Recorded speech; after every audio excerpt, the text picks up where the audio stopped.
Hello, my fellow gold seekers. It's time for chapter 13 of By the Great Horn Spoon. Sometime during the night, Cut-Eye Higgins left Hangtown for parts unknown. In the days that followed, Praiseworthy's name and reputation spread through the diggings. He was pointed out to new immigrants as someone of consequence, and Jack basked in the reflected glory. The truth of the matter was that Praiseworthy himself began to enjoy his notoriety. And like chameleons, the two partners changed their colors to those of the Sierra Nevadas. They wore red miner's shirts and jack boots and wide-brimmed hats against the summer sun. After a week in the diggings, there was little of the butler left to be seen in Praiseworthy, unless it was the straightness of his back and the quiet reserve of his glance. And then, as if to live up to his reputation, he stopped shaving. Within a few days, he began to look decidedly fierce. Jack collected 4 tin cans against the day when they would stake their claim. They bought a dust-stained canvas tent at the Cheap John auction and pitched it beside Pitchpine Billy's tent. All they lacked to go prospecting was a burro and a grub stake of beans, bacon, flour, and coffee. They shoveled dirt and panned mud from morning till night. Pitchpine Billy taught them every trick he knew, including the setting of flea traps. After dark, they filled their gold pans with soapy water and placed them beside a lighted candle stuck in the dirt floor of the tent. "The candle gets the varmints to jumping," Pitchpine Billy exclaimed. "About the only thing a flea ain't learned to do is take a bath. They hop in that soap water and drown." But candles were $1 each, and some of the miners preferred the fleas. There were days when a man was lucky to wash out enough spangles to pay for the grub. While an ounce of gold bought $16 far away in San Francisco, it was worth a mere $4 at the diggings, and it didn't buy much. Onions were $1.50 a pound. Supplies had to be freighted in, and prices were high. Salt pork sold for 50 cents an ounce. Gold dust seemed more plentiful than flour. Hay was weighed out at 8 cents a pound. "Oh, I seen some mighty fancy prices," laughed Pitchpine Billy, frying up a loaf of bread in his gold pan. "There was a fella come to the diggins with a jar of raisins. Boys ain't seen a raisin since they left home with their mouths began to slabber. You'd think it was caviar in that jar. Them raisins fetched their weight in gold dust. Come to $4,000. Slowly, day by day, Praiseworthy and Jack added to their grub stake. They had blankets, a dozen candles, and a coffee pot. One noon, Jack pulled up a tuft of grass, and a glint of light from the roots made him gasp. "A nugget!" And then his yell carried from one end of the ravine to the other. "A nugget!" Praiseworthy dropped his gold pan, and Pitchpine Billy squinted. Jimmy from town, who wore a mustache twisted into sharp points, came running over, and Buffalo John awoke from a sound sleep. Soon a dozen miners had left their claims to stand around and admire Jack's catch. The lump of gold was like the size of an acorn. It was trapped in the fine grass roots like a fly in the spider's web. "Maybe it'll buy us a burro," Jack grinned. "Well, I don't know," smiled Pitchpine Billy. "The tail of a burro, anyway." Buffalo John pulled the bandana off his head and polished the nugget. The miners passed it around, holding it up to the sun to watch it shine. And from that moment on, it became known as Jamocha Jack's Nugget. That night, Praiseworthy and Jack and Pitchpine Billy went to town for supper. There was a letter waiting at the hotel from Dr. Buckbee. It was written in a shaky hand. "My dear friends, your letter finds me weakened by the yellow fever from Panama, and I can barely hold this pen steady. Curse that Higgins fellow and the gang of highwaymen you write of. Since I cannot leave my bed, please act as my agents in the matter. If you are able to recover my map, I will make you partners in the mine, 50-50. Act quickly, I beg of you, before all is lost. Praiseworthy finished reading the letter and folded it thoughtfully. A generous offer, he said to Jack.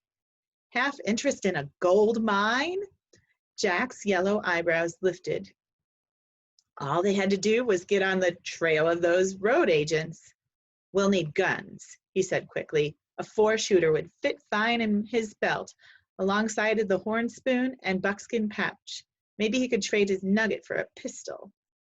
Praiseworthy scratched through the stubble growing out on his face. What we need is a burro. A burro to chase outlaws, said Jack. Praiseworthy put the letter in his shirt pocket. He shook his head. We've no time for such speculations. First, those vultures no doubt ripped open Cut-Eye Higgins' coat and discovered the map. Second, they may have already located the mine by now. Maps, Pitchpine Billy laughed. Why, there is so many maps floating around the diggings, you could paper a room with them. Boys, let's eat. They ordered Hangtown fries, platters of bacon, canned oysters, and eggs. Praiseworthy turned to Jack. What do you want to drink? Jack glanced up at the waiter. Coffee, he said. Coffee, sir, with a few acorns ground up. After dinner, Praiseworthy stayed behind in the hotel lobby to reply to Dr. Buckbee's letter. Jack and Pitchpine Billy went wandering around the street to see the sights. The auction bell began to clang. Maybe Cheap John would have pistols to sell, Jack thought. Let's go, he said. Don't mind, said Pitchpine Billy. The auctioneer placed a keg of salt butter outside the brightly lit tent, and the miners gathered around the delicacy like flies. They unclasped their jackknives and carved off butter shavings and ate them off their blades. Between the ringing of the bell and the free butter, a crowd had formed and a sale began. Frenchmen rubbed shoulders with Sonorians and Chileans and Germans and Missourians and Yankees and Englishmen with the Kanakas from the Sandwich Islands. There were sailors who had deserted their ships to run off to the mines, and soldiers who had left their garrisons at Monterey and San Francisco. The auctioneer mounted a barrel at the rear of the tent. He was a paunchy man in an open vest and plug hat. What'll you take for the hat, Cheap John? Someone yelled. Ain't for sale, said the auctioneer. But I got 10 pounds of Chinese sugar, that is. What am I bid, gents?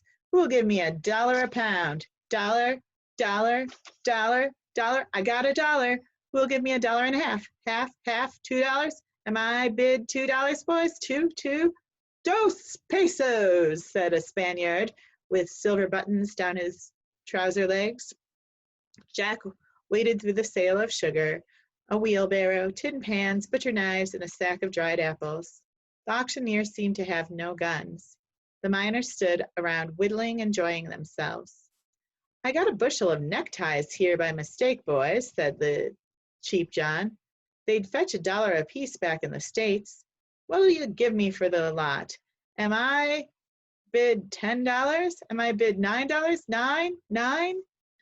The miners stood, grinning and whittling and silent. At that moment, Jimmy from town spied Jack and Pitchpine Billy.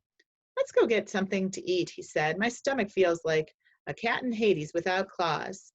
Nine, called the auctioneer. We've done, said Pitchpine Billy. Done what? Asked Jimmy from town, twisting the ends of his mustache hungrily. 8, said Jack. 8, said the auctioneer. I'm bid $8 by the young feller with the yellow eyebrows. Sold for $8. Jack stood as struck by lightning. The miners began to chuckle. Looks like you just bought yourself a bushel of neckties, Jamocha Jack, laughed Pitchpine Billy.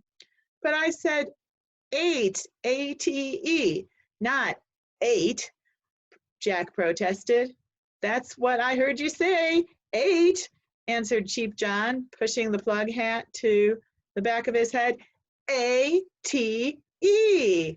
We ain't much on spelling around here. It was clear to everyone that the auctioneer hadn't expected to be able to sell the ties at all. You ain't going back on your word, are you? Can't do that, whispered Pitchpine Billy. I'd rather see you break your leg than your word, boy. Pay up. The auctioneer was grinning. Why, you got those ties dirt cheap. Of course, we ain't much on tie wearing here at the diggings, except to be buried in. And he burst out laughing. The miners looked upon the affairs as harmless fun. Might be able to stuff a pillow with them, someone called out. Knot 'em together and lasso chickens. Jack stepped up to the gold scale and pulled the buckskin pouch from his belt. The nugget tumbled out. He borrowed a knife and carved half of it away, bit by bit. It hurt. He clamped his jaws with anger. Then he picked up the bushel of neckties and worked his way through the crowd to the street. Ain't so sure I even want to be buried in one of them things, the miner laughed. Praiseworthy was coming along the street from the hotel, and Jack could barely face him. He had cut 2 ounces off his nugget that might have gone toward their grub steak or a gun, but even Pitchpine Billy and Jimmy from town were chuckling. What have you got there? Praiseworthy asked, raising one eyebrow. Neckties, Jack murmured. A whole bushel of 'em. Praiseworthy raised the other eyebrow. Neckties? Yes, sir. Jimmy from town loosened his gold pouch. I guess it was my fault, he smiled. I'll pay you for them ties, Jamocha Jack, as long as you won't make me wear one. Me either, grinned Pitchpine Billy. Praiseworthy held up his hand. Put away your dust. He looked at Jack. That was a fine purchase, he smiled. A brilliant purchase. Jack gazed up at Praiseworthy. What? We'll buy our mountain canary with neckties. Pitchpine Billy crimped an eye. You gone out of your head, Bullwhip? Why, you can give those things away in Hangtown. The only necktie you can get on a man is made out of rope. Praiseworthy scratched his short whiskers. They were at an itchy stage. He smiled, half shutting one eye. Unless I miss my guess, every man in the diggings will come begging for a necktie in a day or 2. They'll fight me to get one. He picked up the bushel basket and swung it to his shoulder. Come along, partner. The next morning, Praiseworthy and Jack helped Pitchpine Billy dig a coyote hole. Once we hit bedrock, there's no telling the riches down there, the miner declared. The Spangles keep working and sifting through the ground, earthquakes and all. It may take 10,001 years to reach bedrock, but that stops them. By late afternoon, the big hole was deeper than Praiseworthy's head. They ripped up a rope and lifted out dirt by the bucketful. There were men along the diggings coyoting for gold, and some of the shafts were as deep as wells. Jack took his turns at the bottom of the hole, filling buckets that were emptied into the long tom. The long tom was a wooden sluice box set in the stream. Rushing water washed the dirt along a trough, and bits of gold were trapped in iron riffles along the bottom. Praiseworthy kept silent about the neckties. Even by the end of the next day, there was no rush to buy them, as he had predicted. But he remained unconcerned. Jack wondered if Praiseworthy had merely been trying to spare his feelings after the ridiculous purchase he'd made. He was glad to forget it and said no more. The following morning, a delegation of 3 men appeared on Pitchpine Billy's claim. Jack recognized Mr. Jonas T. Fletcher at once. The undertaker had brought 2 Hangtown merchants with them. They came looking for Praiseworthy, who was at the bottom of the coyote hole. Pitchpine Billy hauled him out on a rope, and Praiseworthy looked as if he had been dipped in dust. It clung to his eyelashes as he blinked. If bedrock's any deeper, he said to Pitchpine Billy, we'll be digging for gold in China. Bullwhip, said the undertaker. You've got to uphold the fair name of Hangtown. What's that? We've just been delivered a challenge. Praiseworthy began beating the dirt out of his slouch hat. Is that so? Yep, a fellow at Grizzly Flats had heard about you. He says he can whip ya. Jack looked up. Praiseworthy hardly blinked an eye. He merely continued knocking the dust out of his hat. Is that so? He said. Yep. Of course, he don't know B from a bull's foot to make a statement like that. He ain't exactly bright, although I understand he can write his own name if you give him time enough. But he's a regular big fella. The mountain ox, they call him. Well, how about it? It doesn't sound like a fair match, said Praiseworthy. The undertaker nodded. He does have you on height and weight and reach and general meanness, I suppose. That's not what I meant, said Praiseworthy. It wouldn't be fair to him. The three gentlemen from Hangtown responded with a blank look. How's that? Even Jack was startled by Praiseworthy's declaration. The mountain ox sounded enormous. Praiseworthy wouldn't have a chance. Had he begun to believe his own reputation?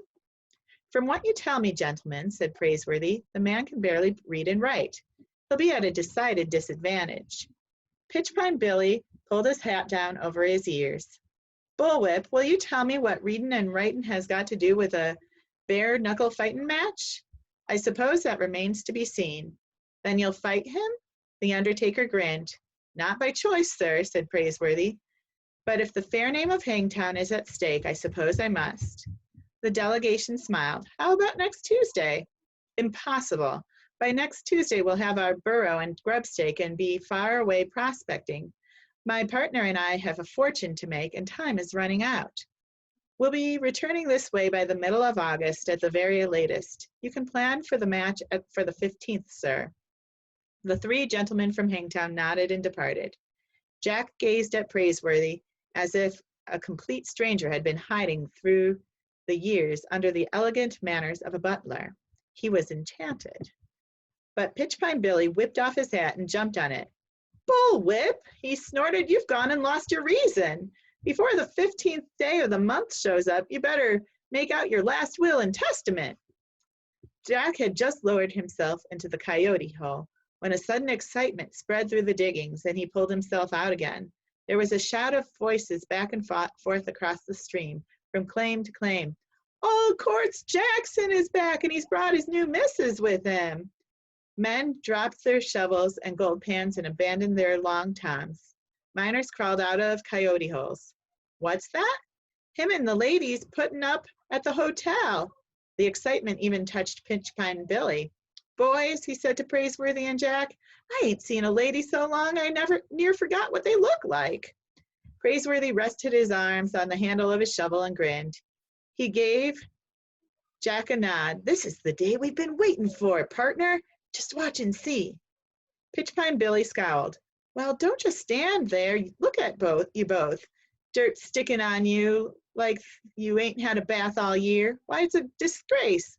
I'm ashamed of you. You heard what they said. There's a lady in town.